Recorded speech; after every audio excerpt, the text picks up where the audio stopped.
Lu semua itu nggak pernah ditakdirkan untuk jadi miskin. Jangan mau percaya kalau ada orang yang bilang bahwa lu itu nggak dilahirin di keluarga yang kaya, maka lu itu tidak bisa kaya.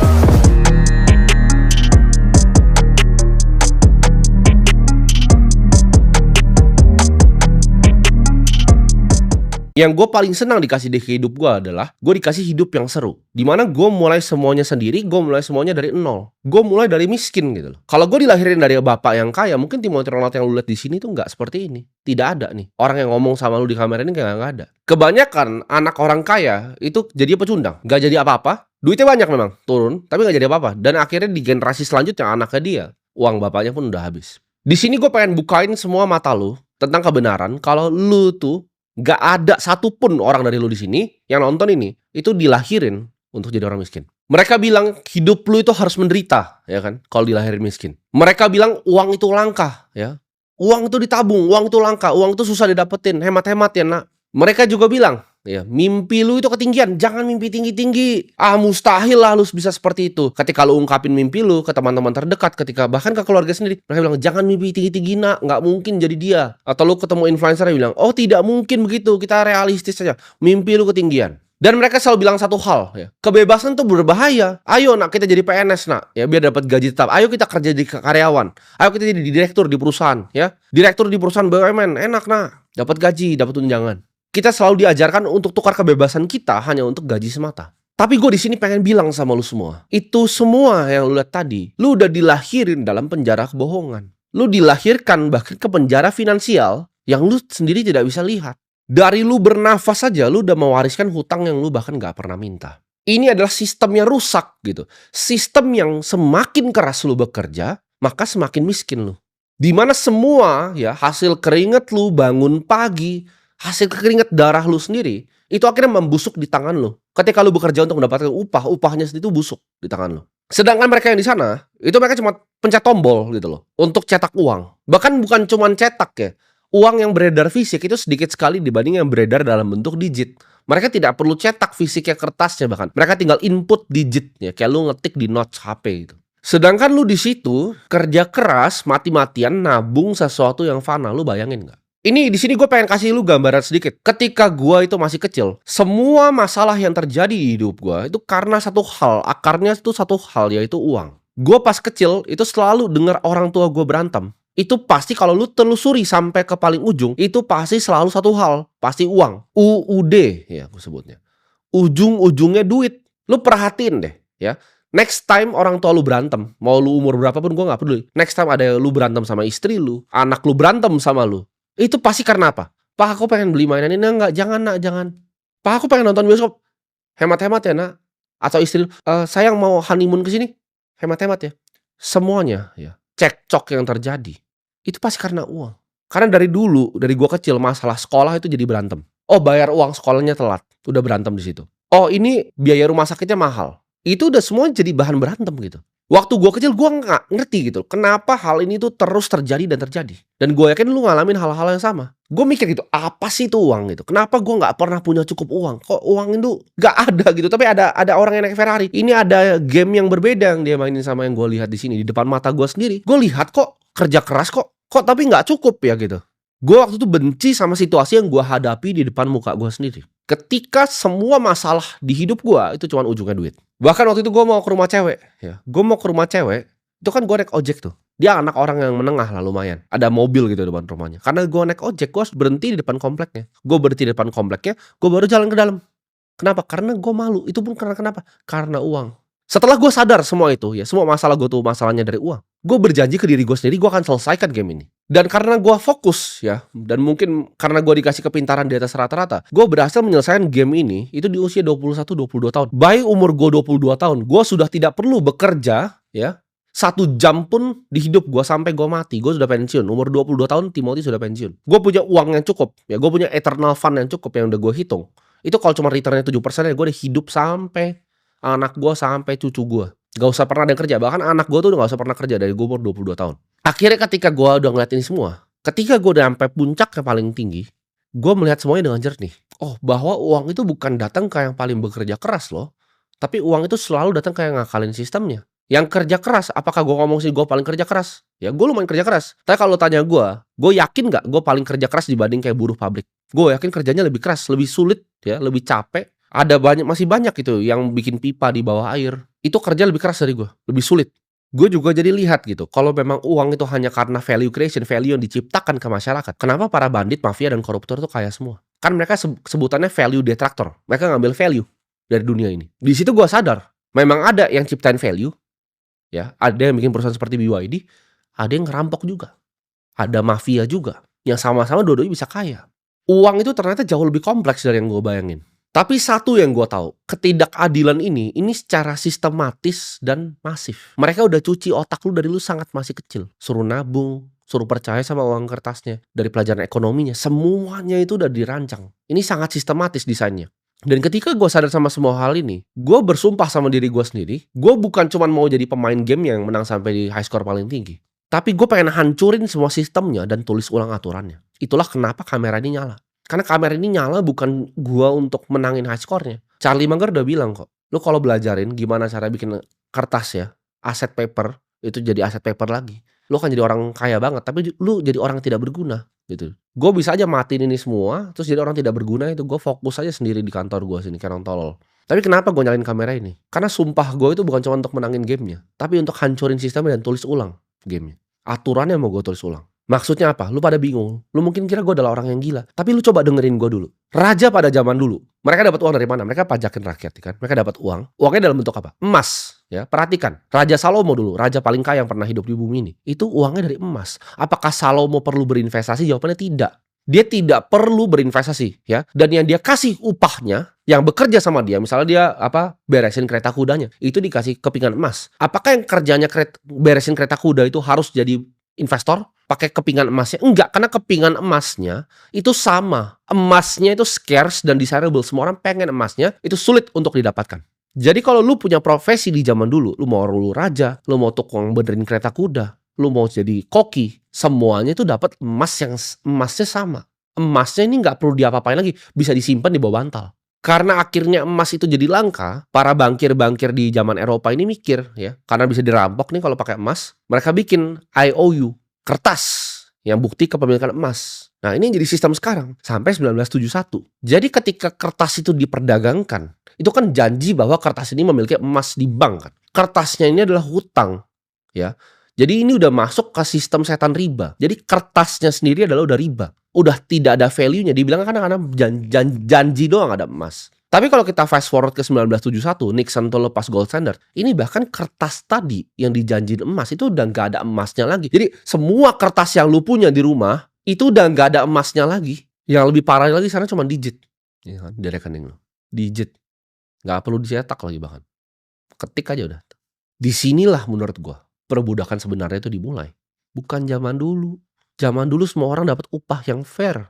Sekarang ini diketik nih, ya kan? Dia ketik ya bank sentral. Pakai sistem distribusinya. Lu kerja di sana, gaji UMR ditransfer ke lu.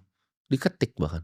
Nggak ada yang perlu nambang untuk emasnya. Nah, orang-orang kaya, ini gua kasih tau rahasia main gamenya ya. Orang kaya tuh tahu banget ini dan mereka manfaatin ini. Jadi ketika mereka dapat kertas nih, misalnya orang yang gajinya 300 juta, 500 juta lah. Dia kerja misalnya di private equity firm. Emang uangnya cash? Enggak. Dia langsung dia beliin apartemen, dia beliin tanah, dia beliin segala macam deh. Emas juga dia beli. Dia nggak mau simpen kertas, dia tahu kertasnya ini sampah. Orang kan teriak-teriak inflasi, tapi karena kalau inflasi yang seneng mereka. Yang seneng orang-orang kayak gue yang punya banyak apartemen, yang punya banyak properti, punya banyak emas. Mereka langsung dari dulu tuh konglomerat di Indonesia sama, dapat uang dari minyak. Mereka ngapain? Mereka beliin seni, ya kan? Lukisan tuh dibeliin sama mereka.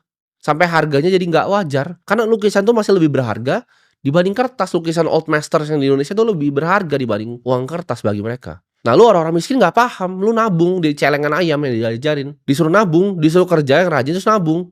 Kalian bayangin ya, dokter itu dengan gaji 100 juta. Itu buying powernya juga berkurang tahun depan. Kalau misalnya 10% aja diambil buying powernya dengan dia cetak digitnya. Jadi makin banyak digit yang dia ketik, makin gak berharga uang dokter yang digaji 100 juta itu. Lu mau tahu ya, ini gue 2 kali kejadian di hidup gue. Gue ke rumah sakit, ke dokter. Itu mereka kenal gue. Mereka ngomong, oh gue suka nontonin podcast lu, keren banget bro. Thank you banget, lu ngubah hidup gue. Dari gaji gue investasikan yang luar biasa. Kalau lu orang biasa ya, Lu bikin apa konten begini, terus lu denger begitu, lu bakal kayak, seneng gitu. Gua itu malah sedih, lu mau tahu kenapa? Pikiran gua nih, ini dokter, ngapain nonton gua? Kenapa dia nggak fokus jadi dokter? Ini profesi mulia loh, ini nyembuhin orang. Kenapa dia harus jadi semi hedge fund manager? Kenapa dia harus ngerti apa itu indeks S&P 500? Itu nggak masuk di otak gua gitu loh. Lu dokter gitu loh, tapi dia harus begitu. Karena dia tahu kalau dia nggak begitu, gajinya jadi nol. Nah, lu bayangin buru-buru yang nggak tahu ini. Lu semua yang nggak tahu ini. Hasilnya apa? Makanya gue bilang lu tuh bukan dilahirin miskin. Lu main di sistem yang dicurangin dari atas sampai bawah. Kenapa dunia ini nggak bisa specialization of labor aja gitu loh. Seperti teorinya Adam Smith kan. Lu bisanya apa? Lu kasih itu ke society. Kenapa value yang dikasih ke lu, ya, ketika lu dokter spesialis, value yang dikasih ke lu, duit yang dikasih ke lu, itu harus berkurang gitu. Harus devaluasi. Itu kenapa itu? Jadi mereka akhirnya apa ya, mereka yang belum paham ini kan mereka beli kos-kosan, mereka jadi stres, kasihan dokter-dokternya. Dan gue yakin ini nggak cuma profesi dokter kok, semua pengusaha pun juga sama. Gue baru ketemu kemarin, kita baru buka outlet baru, gue ketemu ada owner salah satu restoran. Kalau kalian tahu di Pick 2 restoran tuh viral. Dia juga sama, dibilang saya member Akademi Kripto, dia tunjukin. Kalian bayangin nggak, itu owner restoran yang udah 3 generasi ke bawah, harus belajar investasi. Kenapa dia nggak bisa dengan lakuin passion aja kalau dia memang passionnya bikin restoran? Atau misalnya ada orang passionnya mau jadi seniman atau pengen jadi dokter. Bukankah itu hidup zaman dulu? Yang orang dibayar pakai kepingan emas dan emasnya dibawa tidur. Tidak perlu jadi investor. Tidak perlu dilakukan sesuatu dengan emasnya. Ini semua kan jadi ilusi di depan mata. Nggak peduli seberapa keras lu bekerja kalau uang lu dirampok terus. Jadi lu harus, game-nya adalah lu dapetin paling banyak nih kertasnya, lalu kertasnya itu digit-digitnya lu beli-beliin aset. Game-nya cuman itu.